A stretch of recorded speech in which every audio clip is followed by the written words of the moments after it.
तहजीब को समझिए, किसको सुनना है किसको नहीं सुनना है। हमारी ये तारीख है। अल्लामा रशीद तुराबी आए, वक़ार बुलंद किया मिंबर का। जाकिर के ख़तीब का एहतराम क्या होता है, किस तरह मिंबर पर आए, कैसे बैठे, क्या ज़बान इस्तेमाल करे।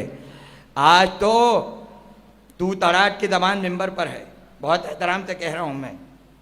कभी जाके सुनिए सुनिए, लफ्ज़ मखसूस थे, अल्लाह के लिए लफ्ज़ मखसूस, रसूल के लिए लफ्ज़ मखसूस। आज आप जो बोल रहे हैं बहुत से अल्फाज किसी को पता ही नहीं है। ये तुराबी साहब को दिए ख़त्मी मर्तबत, वो बोलते थे नस्लन बाद नस्लिन, वो बोलते थे। उनके दिए हुए लफ्ज़ आज तक चल रहे हैं नस्ल में। भूल गए अपने मोहसिन को कि जो एक तहजीब अदा देकर गया। पहले सलाम नहीं होते थे मजलिसों में।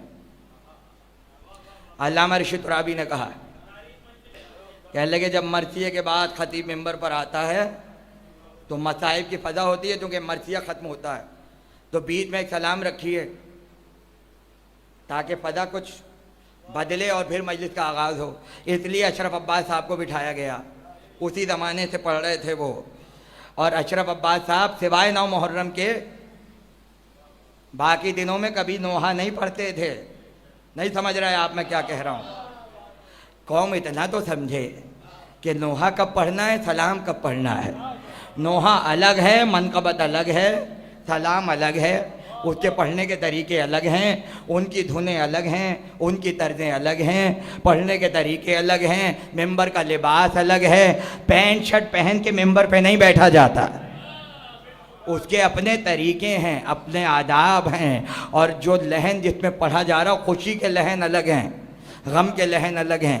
मैं बतौर बिरादर खुर्द मशवरा देना चाहूँगा कि आपके यहाँ किसी का इंतकाल हो, सोयम हो, चहलुम हो, बरसी हो या कोई मजलिस हो, ताकीद कीजिए सलाम पढ़ने वालों को।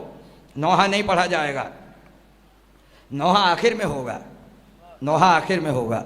फ़ज़ा को बदलने के लिए, बदलने से मुराद ये है कि फ़ज़ाइल की फ़ज़ा बनाने के लिए जो तरीक़ा रखा गया उसको ख़राब मत कीजिए, उसको ख़राब मत कीजिए। वहाँ फ़ज़ाइल वाला सलाम पढ़ा जाता है। अब तो सलाम कहने वाले नहीं रहे, अब तो मनक़बतें हैं। अब सलाम के लोग कहाँ रहे, इसलिए कि अपनी तहजीब छोड़ते जा रहे हैं।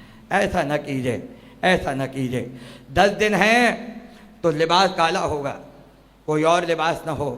मुहर्रम का चाँद देखा, चेहरे पे उदासी आ गई। चाँद देखने के आदाब हैं, चाँद देखने के आदाब हैं। ये नहीं कि मुहर्रम का चाँद हो गया, नहीं, इंतज़ार होगा, आज चाँद निकलेगा। इधर चाँद देखा, आँखों में आंसू आए। नोहा पढ़ा जाएगा कि फिर चाँद मुहर्रम का नमूदार हुआ है। हुसैन, हुसैन जब मेहमान हों तो फिर उसके आदाब होते हैं, उसके आदाब होते हैं। खुदा की कसम पता है सबको कि पुरानी तहजीबें क्या थीं और आज किस मंजिल से आप गुज़र रहे हैं। खुदा के लिए, खुदा के लिए इसको तब्दील न कीजिए। क्या किसी को पता है कि पहले सादा तबर्रुक क्यों होता था? इसलिए नहीं कि गरीब थे, इसलिए नहीं कि पैसे नहीं थे, नहीं, वो जानते थे कि आंसू किस तबर्रुक से बनते हैं, किस सादा ग़िज़ा से दिल मुलायम रहते हैं और ज़रा से ज़िक्र मसाइब पर दिल रोने पर आमादा हो जाता है। इसलिए सादा ग़िज़ा रखी गई, सादा ग़िज़ा रखी गई। दिल सबका चाहता है कि एहतमाम हो और ख़िदमत की जाए, मैं उससे इनकार नहीं कर रहा। लोग कहते हैं मछली क्यों ना खाएं, इराक़ में खिलाई जाती है, तो फिर यही कहूँगा वो भी अजर पा रहे हैं, आप भी अजर पा रहे हैं। क्यों? इराक़ियों में अफजल तरीन ग़िज़ा मछली है, तो वो हुसैन की वसीयत का पास कर रहे हैं कि मेरे ज़ायरों की खिदमत करना, तो वो आला तरीन उनके ग़िज़ा उनके सामने रखते हैं, ये उनका अजर है। मगर हमारे यहाँ मछली खुशी की अलामत है, हम इसलिए छोड़ देते हैं कि जब फातिमा के लाल का मातम हो, तो बस अब ये नहीं होगा, अब तर्क लज्जात है। अब वो सारी चीज़ें छोड़ दी जाएं कि जिससे लज्जत हासिल होती है। इसलिए रूखे खाने हों, बासी रोटियां हों, फटे पुराने कपड़े हों, नए कपड़े नहीं सिलवाए जाते। हमने तो देखा कपड़े रंगवाए जा रहे हैं इसलिए कि मुहर्रम आ रहा है। अज़ादारों, मेरे दोस्तों, मैं किसी की नीयत पे शक नहीं कर रहा, मगर ज़रा बताओ कि क्या मजलूम का मातम ऐसे होता है कि घर में रंग हो और नए लिबास सिल रहे हों? ऐसे नहीं होता। क्या वो मुसीबतें कम थी जो हुसैन पर पड़ गई? क्या वो मसाइब कम थे?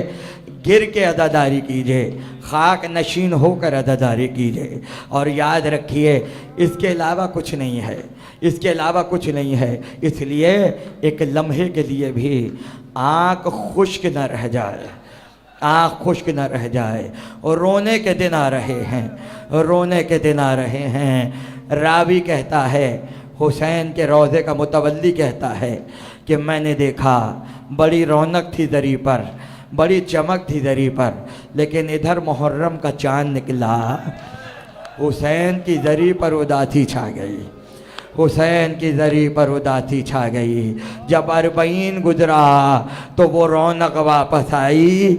इस बात को महसूस कीजिएगा, जो जाते हैं आम दिनों में भी और आशूरे पर, वो मेरे इस जुमले को याद रखें कि 40 दिन तक दरी पे हसरत होती है, मगर जब अरबईन हो जाता है तो हुसैन की दरी पे एक अजीब सी रौनक आ जाती है।